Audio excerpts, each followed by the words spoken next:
All right. Hello, everyone. I'm Robin, Developer Relations at Avail. Today, I'm today I'm going to be talking about how we're planning to get rid of bridges. So we're getting rid of bridges. Bold statement. How do we do that, right? So before we talk about that, let's first go through what uh, Avail has done and what that journey has looked like and why we're going to do what we're doing. Right, so Avail launched its DA layer in July 2024. It launched with a DA throughput of 2 MB per block, and we've subsequently now upgraded that to 4 MB per block. That's twice as much data throughput that you can have. As demand increased, we increased our data throughput as well. And now we've got a progressive roadmap to reach 10 GB blocks with 16.67 GB per second data throughput. And this is for our DA layer, right? And DA layer, if you are unsure about what that means, it's basically just an infrastructure layer for rollups to scale beyond execution. They need to store their data somewhere to verifiably settle their transactions and stuff. All right, so the Avail DA layer launched. We've got a multiple number of chains ranging from Lens, Sufon, Skate, and many more live on Avail DA mainnet already. We've got 50 plus rollups planning to deploy on Avail DA this year, and we have 21.29 GB data posted on mainnet currently, and it's keeping on growing. That's great, right? We've solved DA, we've solved scalability through DA. But with the rollup-centric roadmap, and by solving scalability, we encounter another problem. The status quo of Web3 is fragmented. As we enabled multiple different rollups, L2s and L3s to basically launch and grow, we've started seeing fragmentation. This is a screenshot from L2Beat, where we can see tons of L2s and L3s. We can see tons of bridges, because each time you want to use a particular chain, you have to now find a bridge that supports this particular chain, go to their UI, bridge your tokens, wait for the funds to reach there, all of that good stuff. I mean, not really good. The typical cross-chain experience, it's terrible UX, right? You've got to, like I said, you've got to go to a bridge, lock your funds there, mint the funds on the other chain. Once you're done with it, you can bring it back to the other chain. It's still terrible UX. You are unsure about, how to go about it sometimes. You cannot just go and use the app that you want to right from the get-go. You have to go. You are forced to go to a third-party platform to actually bridge your tokens, right? So we at Avail, as we enable scalability through DA, we ask the question, what if? What if users could interact with L1 or L2 applications or any other L1 or L2? What if interoperability did not require any trusted middleman and bridging is no longer needed? Quite interesting, right? And most of all, what if it is all verifiable by anyone using ZK proofs? Basically, can we make it trust minimized? So I've been blabbering about all of the what ifs. Now you might be asking, how? Well, that's where Avail Nexus comes into play. Avail Nexus is a trust-optimized blockchain interoperability protocol that is part of the Avail stack. You could consider it as a precursor to chain abstraction. So there are a couple of parts to the Nexus component of Avail. The core part, or the Nexus runtime, is a permissionless verification hub that unifies chains by enabling the verification of L1 or L2s with a single aggregated proof. So what you can see here on the left side of the image here is that you've got all these chains which need 1:1 bridges to each other chain, which creates a very complicated situation, as you can see. And with Nexus that comes in between, you are able to have a unifying framework or a middleware protocol that kind of helps you communicate with all these other chains with ease. And of course, Avail Nexus works with the Avail DA chain, and it allows you to seamlessly integrate with not only Avail chains, but with any other chain that, L1 or L2, regardless of the DA layer, but all of it lives right on the Avail chain itself. So you can look at this architecture that kind of breaks down how this would look like.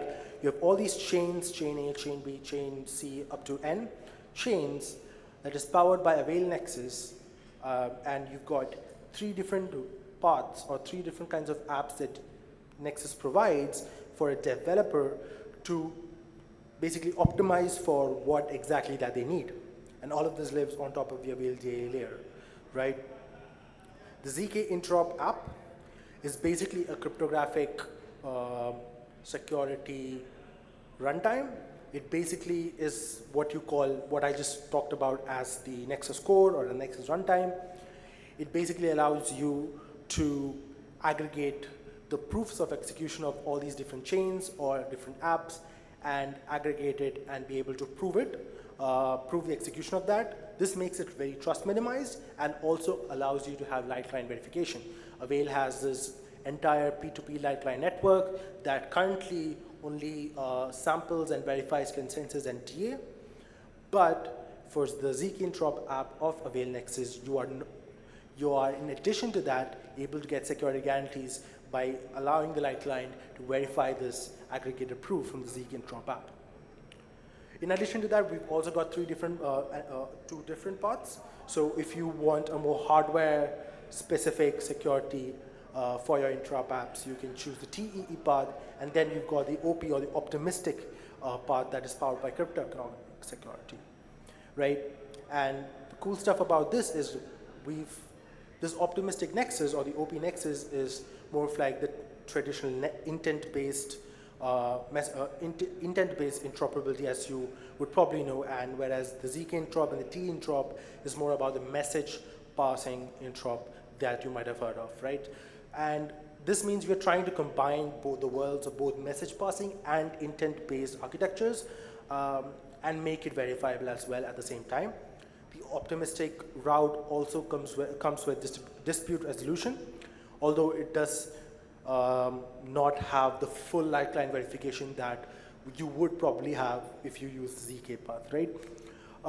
So that's fine, right? Because the optimistic or the OP nexus, that what we call it, will be verified, or the execution of that would be verified via the ZK Interop app, but so you still get some guarantees from that as well.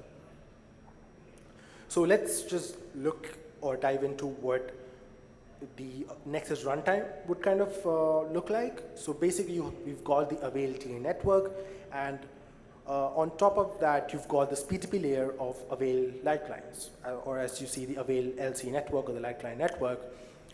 And what they do is that it can basically pick up the headers of the different chains and also verify the ZK proofs from Nexus. Each chain in this case, or each application in this case, would be attached to Nexus via Nexus adapter, wherein you basically provide the proof, the state root, and transactions root, and it's all stored on the Nexus runtime, and anyone can come in and verify that, right? So in this way, with Nexus acting as this middleware, chain 1 and chain 2 are able to communicate with each other in a very magnificent way. And one thing that is enabled by this aggregation, or this ZK Nexus, if you want to call it, is basically contingent execution via Nexus, which basically means that you can, in a sense, now program if this then that kind of interactions within your applications, because now you just have to verify the execution of a chain, of an action that has taken on another chain, and you can, if you are able to verify that happened or did not happen, you can execute some kind of action on your own chain, right? So let's look at this example right here for a simple NFT app chain and a payment app chain that you can have, right? You've got the user, and the user goes to this NFT app chain and initiates a buy order. They lock up their NFT, and a payment request is now made on the payment app chain because, well, the NFT app chain does not have the capabilities or is not optimized for payments. So you want to have like a Visa type payment app chain that can handle that for you. So the user makes a payment on the payment app chain. The payment inclusion is now proved on Nexus.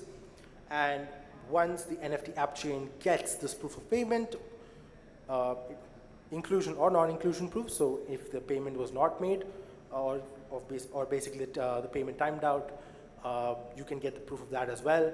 So if that's the case, you can basically confirm or cancel the NFT transfer, right?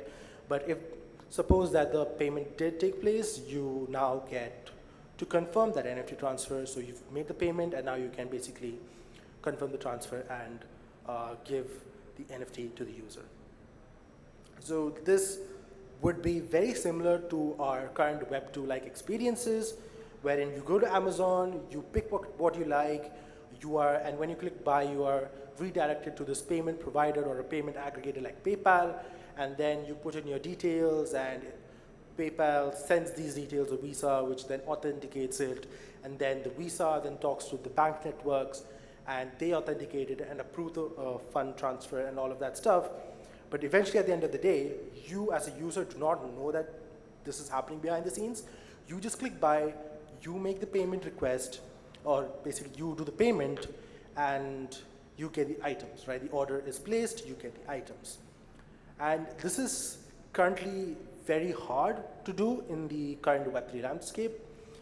But with Avail, and this contingent execution dream that we have, we can make it a reality, and we have made it a reality. So instead of your Amazon, you can probably replace that with an NFT marketplace or an NFT app chain, and you can have it be connected to Avail Nexus, make the payment on another chain, and still get your NFT or any other item that you would like to buy, right? And finally, this is not just a dream, this is a reality. And one thing that I want to also kind of show is not only are we like showing or like are we working on the ZK Nexus, which I just was talking about the contingent execution and all of that, because there is the bottleneck of ZK proving, we also have this optimistic route. So if you've got high liquidity chains and you want to do actions on these chains in a verifiable manner, but you don't want to wait for the ZK proving, we have the optimistic route, which is secured by crypto economic guarantees. And through this optimistic route, we are essentially going to be providing you with a chain-less experience, essentially, right? Basically horizontally scaling your apps to use any chain, basically use liquidity from any chain to power the app that you are using right now. So I'll just move, the next slide would be a video which would kind of showcase how that would work.